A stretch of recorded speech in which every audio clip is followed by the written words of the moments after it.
혹시 머릿속이 수많은 생각들로 가득 차서 혼란스러웠던 경험이 있으신가요? 꼬리에 꼬리를 무는 복잡한 생각의 미로 속에서 길을 잃고 헤맨 적은 없으신가요? 우리는 매일 수많은 정보와 문제, 고민들 속에서 살아갑니다. 마치 폭풍우가 몰아치는 바다 한가운데에 작은 배 한 척이 떠 있는 것과 같죠. 이런 복잡한 상황 속에서 우리의 생각을 명확하게 정리하고 나아가 삶의 방향을 제대로 설정하는 것은 성공적인 삶을 위한 필수적인 능력입니다. 단순히 생존을 넘어 주도적인 삶을 살아가기 위한 핵심 역량이라고 할 수 있습니다. 생각을 정리하는 첫걸음은 바로 생각을 시각화하는 것입니다. 눈에 보이지 않는 무형의 생각을 유형의 형태로 바꾸는 것이죠. 마치 흩어져 있는 퍼즐 조각들을 한 곳에 모아 하나의 완전한 그림을 완성하듯 말입니다. 우리는 종종 머릿속에서만 생각을 굴리다가 더 큰 혼란과 좌절에 빠지곤 합니다. 마치 안개 낀 미로 속을 헤매는 것과 같죠. 하지만 우리의 생각을 종이 위에 혹은 디지털 화면 위에 펼쳐놓는 순간 생각들은 비로소 실체를 갖게 되고 우리는 그것들을 객관적이고 냉철하게 바라볼 수 있게 됩니다. 이는 마치 복잡한 지도를 눈앞에 펼쳐놓고 길을 찾는 것과 같습니다. 스티브 잡스는 이런 말을 남겼습니다. 창의성은 단지 사물을 연결하는 것이다. 우리의 생각들도 마찬가지입니다. 흩어져 있는 생각들을 의미 있는 방식으로 연결하고 구조화하는 과정에서 새로운 통찰과 기발한 아이디어가 샘솟게 됩니다. 그럼 어떻게 우리의 생각을 효과적으로 시각화할 수 있을까요? 가장 대표적이고 널리 알려진 방법 중 하나가 바로 마인드맵입니다. 중심 토픽을 설정하고 거기서부터 주요 토픽들을 가지처럼 뻗어나가게 한 다음 다시 하위 토픽들로 세분화하는 방식으로 생각을 정리해 보세요. 이 과정에서 나열하고 분류하고 배열하는 3단계를 거치면서 생각의 구조를 명확히 하고 논리적인 연결고리를 찾아낼 수 있습니다. 마치 정원사가 복잡하게 엉킨 나무들을 가지치기 하고 형태를 잡아주듯 우리의 생각들도 이렇게 정리될 때 비로소 아름다운 질서와 명확한 구조를 찾게 됩니다. 시각화는 추상적인 개념을 구체화하고 복잡한 문제를 단순화하는 데 탁월한 효과를 발휘합니다. 때로는 너무 많은 생각으로 머리가 꽉 차버릴 때가 있습니다. 마치 컴퓨터의 메모리가 과부하된 것처럼 더 이상 어떤 새로운 정보도 받아들일 수 없는 상태가 되기도 합니다. 이럴 때는 무언가를 정리하기보다는 오히려 비워내는 과정이 먼저 필요합니다. 우리가 지친 몸을 이끌고 깊은 휴식을 취하듯 우리의 뇌도 쉬어갈 시간이 절실합니다. 헨리 데이비드 소로는 단순함, 단순함, 단순함. 당신의 일은 두세 가지로 줄여라. 100가지나 1000가지로 하지 말라. 고 말했습니다. 그의 말처럼 머릿속이 복잡할 때는 모든 것을 한꺼번에 해결하려 하지 말고 잠시 모든 것을 내려놓는 연습이 중요합니다. 가벼운 산책을 하거나 명상을 하거나 좋아하는 음악을 듣거나 따뜻한 차 한 잔을 마시는 등 의식적인 휴식 시간을 가져보세요.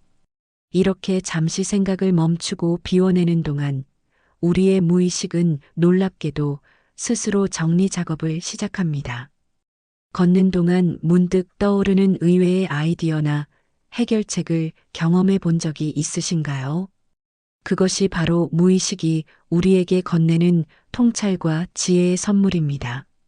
물리적인 공간을 비워야 새로운 물건을 들릴 수 있듯이 정신적인 공간도 비워야 새로운 생각과 통찰이 들어설 자리가 생깁니다. 머리를 비우는 것은 결코 시간을 낭비하는 것이 아니라 오히려 생산성을 높이고 창의성을 촉진하는 필수적인 과정임을 기억해야 합니다. 잠시 멈춤으로써 더 멀리 나아갈 수 있는 힘을 얻게 됩니다. 복잡한 생각을 정리하는 데 있어 또 하나의 강력한 도구는 바로 질문을 던지는 것입니다.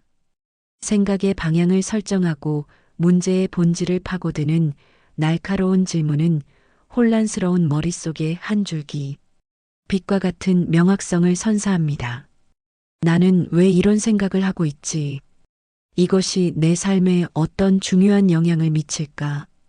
이 문제의 진짜 핵심은 무엇이며 무엇이 본질이 아닌가? 와 같은 질문들을 스스로에게 던져보세요. 소크라테스는 나는 내가 아무것도 모른다는 것을 안다. 고 말하며 끊임없이 질문을 통해 진리를 탐구했습니다. 우리도 스스로에게 끊임없이 질문을 던짐으로써 피상적이거나 불필요한 생각들을 걷어내고 생각의 근원을 찾아 깊이 있게 탐구에 들어갈 수 있습니다. 질문은 생각을 확장시키고 문제의 본질을 꿰뚫어보는 통찰력을 길러줍니다. 또한 육하원칙 누가, 언제, 어디서, 무엇을, 어떻게, 왜에 따라 질문을 구성하면 훨씬 더 체계적으로 생각을 분석하고 정리할 수 있습니다.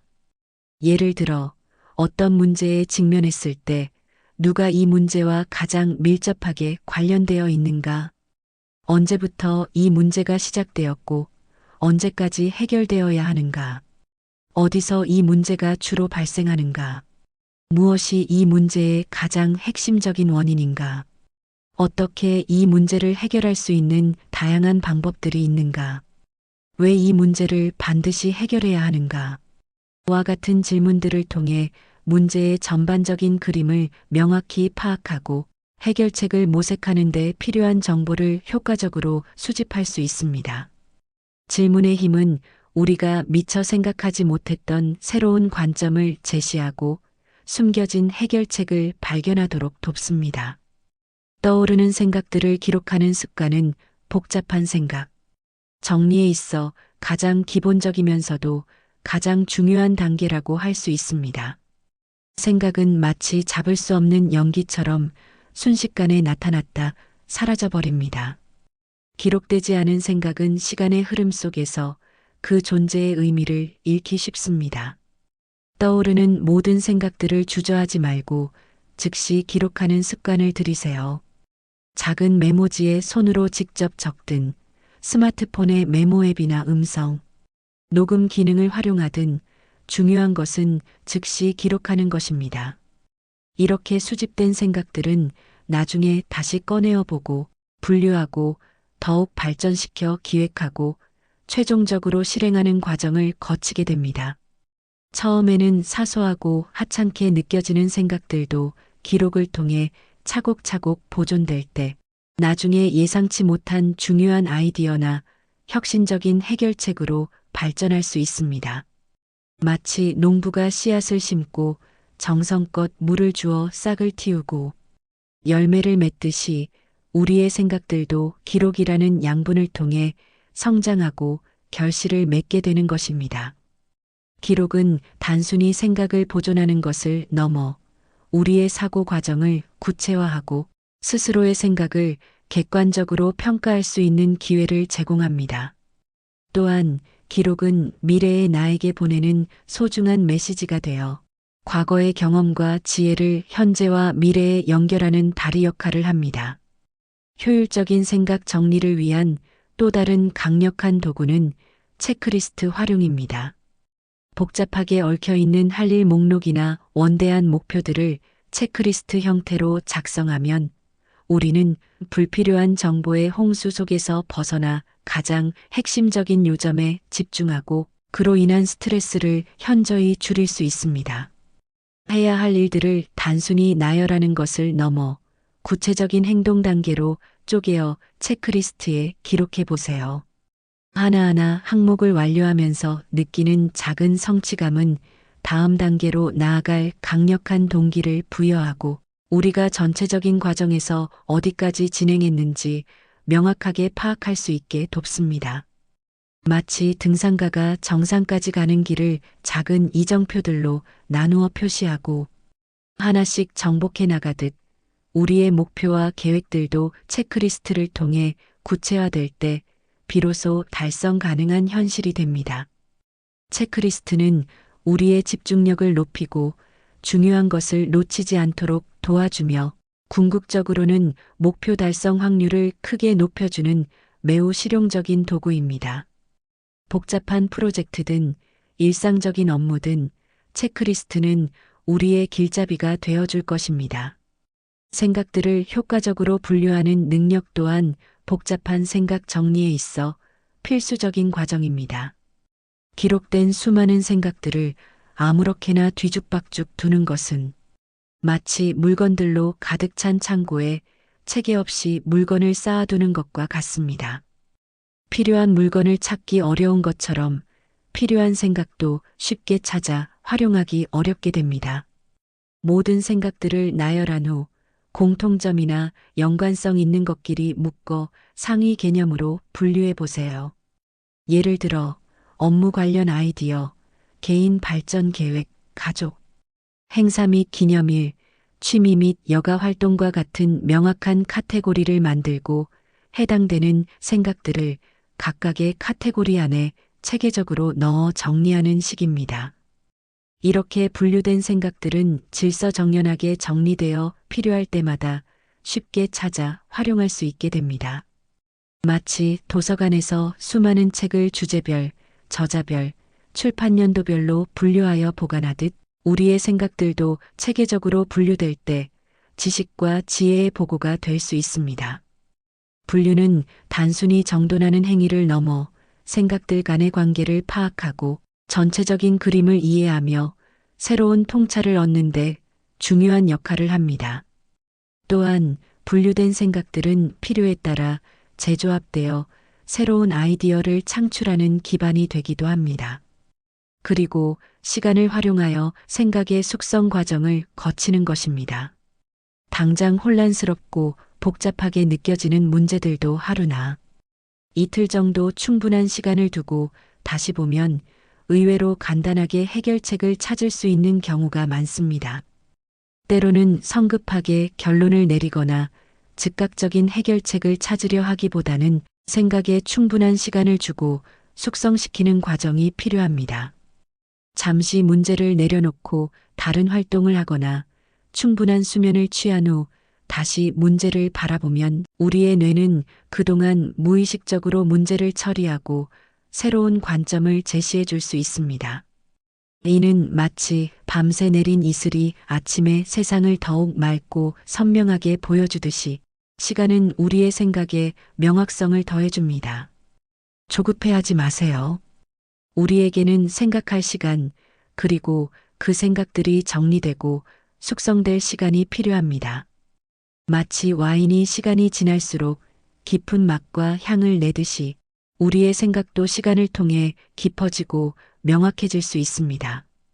급하게 해결하려 들면 놓칠 수 있는 중요한 요소들이 시간을 통해 드러나기도 합니다. 이러한 숙성의 과정은 우리의 직관과 잠재의식을 활용하여 최적의 해결책을 찾는 데 도움을 줍니다. 이제 당신의 머릿속에 있는 보석 같은 생각들을 세상 밖으로 꺼내어 빛을 발하게 할 때입니다. 인생은 당신이 생각하는 대로 된다. 는 긍정의 메시지를 마음 깊이 새기고 이제 당신의 잠재력을 최대한 펼쳐 나아가세요. 당신은 무한한 가능성을 지닌 존재이며 어떤 복잡한 생각의 미로 속에서도 길을 찾아낼 수 있는 강한 내면의 힘을 가지고 있습니다. 당신의 명확한 생각은 당신의 분명한 행동으로 이어질 것이고 그 행동들이 모여 당신이 꿈꾸는 삶을 현실로 만들어줄 것입니다.